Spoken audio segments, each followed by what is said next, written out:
आपतित किरण दर्पण की परावर्तक सतह पर पड़ने वाली अर्थात टकराने वाली किरण को आपतित किरण कहते हैं। इस चित्र में पीओ आपतित किरण, इंसिडेंट, परावर्तित किरण परावर्तक सतह से टकरा के जिस माध्यम से आई उसी माध्यम में वापस लौटने वाली किरण को परावर्तित किरण कहते हैं। इस चित्र में ओ आर परावर्तित किरण, आपतन बिंदु, परावर्तक सतह के जिस बिंदु पर आपतित किरण टकराती है उस बिंदु को हम आपतन बिंदु कहते हैं। यहाँ ओ आपतन बिंदु, आपतन का कोण, आपतित किरण और अभिलंब के बीच के कोण को आपतन का कोण कहते हैं। अभिलंब यहाँ नया टॉपिक, नया शब्द है। अभिलंब किसे कहते हैं? देखिए, जैसे हम लोग लंब बनाते हैं, किसी रेखा पर लंब खींचे तो उस रेखा पर 90 डिग्री का कोण बना देते हैं, तो उसको लंब कहते हैं, इंग्लिश में परपेंडिकुलर। लेकिन अगर कोई का अभिलंब क्या होता है, तो किसी सतह पर अगर 90 डिग्री का कोण बनाएंगे तब उसे अभिलंब कहेंगे। इसको इंग्लिश में नॉर्मल कहेंगे। जैसे ये सतह है, इस सतह पर अगर हम 90 डिग्री कोण ऐसे बनाए तो ऐसा होता है, इसको अभिलंब कहेंगे। तो कहने का मतलब है कि दर्पण तो एक रेखा नहीं ना होता है, एक समतल होता है। समतल कहने का मतलब है उसमें लंबाई भी होती है और चौड़ाई भी होती है, मोटाई भी होती है। मोटाई को अगर नेगलेक्ट करके चले तो समतल दर्पण एक समतल होता है, या उसको 2D भी होता है या 3D होता है। 2D मतलब जिसमें लंबाई और चौड़ाई दोनों, उसको 2D बोलते हैं। 3D जिसमें लंबाई, चौड़ाई और मोटाई तीनों, उसको 3D बोलते हैं। तो किसी वस्तु पर अगर लंब खींचे, किसी सतह पर लंब खींचे तो उसको क्या कहते हैं? अभिलंब। वह लिख दिए अभिलंब। किसी सतह पर 90 डिग्री कोण बनाया जाए तो ऐसी रेखा अभिलंब कहलाती है, और किसी रेखा पर 90 डिग्री कोण बनाया जाए तो ऐसी रेखा क्या कहती है? लंब कहलाती है। तो आपतन का कोण, आपतित किरण और अभिलंब, इस बिंदु पर हम लंब डाले हैं, इनो क्या है? अभिलंब है। तो आपतित किरण और अभिलंब के बीच के कोण को आपतन का कोण, एंगल ऑफ इंसिडेंस कहते हैं। और आपतन के कोण को आई से लिखते हैं। किससे लिखते हैं? आई से। आपतित किरण और अभिलंब के बीच के कोण को आपतन का कोण कहते हैं। आपतन के कोण को किससे लिखते हैं? आई से। परावर्तन का कोण, परावर्तित किरण और अभिलंब के बीच के कोण को परावर्तन का कोण कहते हैं। परावर्तन के कोण को आर से लिखते हैं। इस आर से, और परावर्तन कोण इसमें कौन है? NOR। आपतन का कोण कौन है? PON। समझ में आ गया होगा। इसके बाद आप लोग स्क्रीनशॉट अच्छा से ले लीजिए और इसका फेयर बना लीजिए।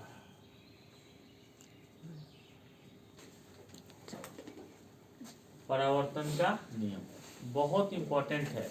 2022 के भी फाइनल एग्जाम में परावर्तन का नियम आया था, इस साल भी आएगा। परावर्तन का नियम क्या होता है देख लीजिए। परावर्तन के दो नियम होते हैं, आपतित किरण, परावर्तित किरण तथा आपतन बिंदु पर डाला गया लंब एक ही तल में होते हैं, एक ही तल में होते हैं। जैसे अगर हम इसको मान ले कि ये आपका एक समतल दर्पण है, इस पर एक ये किरण आपतित हो रही है, इसी ये परावर्तित होगी, तथा ये आपका अभिलंब है, ये आपका अभिलंब है। तीनों देखो, तीनों ऊपरी ही सतह पर है। अगर यहाँ हम एक बोर्ड डाल दे तो तीनों क्या होगा? एक ही सतह पर होगा, एक ही समतल पर होगा। इसी को कहते हैं आपतित किरण, परावर्तित किरण तथा आपतन बिंदु पर डाला गया अभिलंब, तीनों एक ही समतल में होते हैं। दूसरा, आपतन का कोण बराबर परावर्तन के कोण के होता है। हम लिख चुके हैं, आप लोग इसका स्क्रीनशॉट ले लीजिएगा। आपतित किरण, परावर्तित किरण तथा आपतन बिंदु पर डाला गया लंब एक ही समतल में होते हैं, पहला नियम। दूसरा, आपतन का कोण परावर्तन के कोण के बराबर होता है।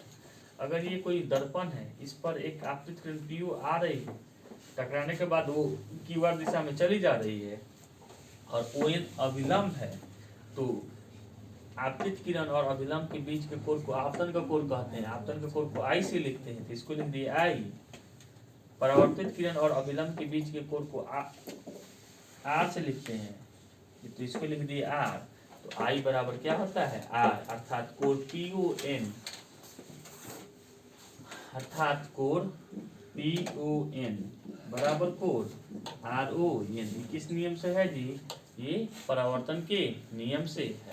इसका एक स्पेशल केस होता है कि यदि दर्पण सतह परावर्तक सतह पर लंबवत पड़ने वाली आपतित किरण उसी पथ पर वापस क्यों लौट जाती है? तो जब ये लंबवत पड़ती है तो उस वक्त आपतन का कोण 0 डिग्री होता है।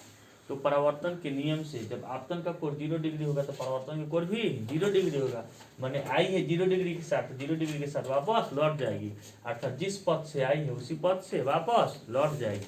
वही लिखे हैं, दर्पण के परावर्तक सतह पर लंबवत पड़ने वाली आपतित किरण उसी पथ पर वापस लौट जाती है, क्योंकि लंबवत पड़ने वाली किरण का आपतन का कोण 0 डिग्री होता है, इसलिए परावर्तन कोण भी 0 डिग्री होगा, अर्थात उसी पथ पर वापस लौट जाएगी।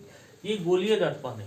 आगे हम जब पढ़ेंगे गोलीय दर्पण, चाहे किसी भी वृत्त में केंद्र से गुजरने वाली रेखा वृत्त के परिधि के उस बिंदु पर लंब होती है।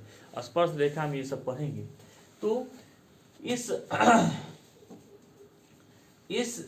गोला में केंद्र से गुजरने वाली आपतित किरण, ये जो आपका दर्पण है उस पर लंब होती है।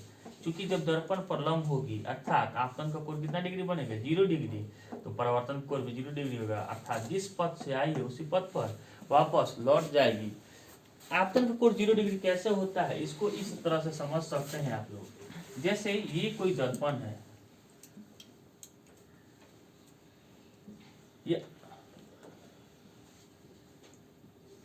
यदि अभी का कोण है 40 डिग्री, ये भी कितना डिग्री होगा? 40। कुछ कम कीजिए, इसको कर दीजिए 10, ये भी कितना होगा? 10। जैसे जैसे हम ये अभिलंब है, अभिलंब के करीब आ रहे हैं, कोण का मान कितना हो जा रहा है? कम। एक समय आएगा कोण का मान कितना बहुत कम हो गया, 5 हो जाएगा। जब एकदम इसी लाइन पर हम लोग आपतित किरण करेंगे तो उस वक्त आपतन का कोण 0 डिग्री होगा। जब आपतन का कोण 0 डिग्री होगा तो इसी दिशा में वापस लौट जाएगा, अर्थात परावर्तन का कोण भी 0 डिग्री होगा।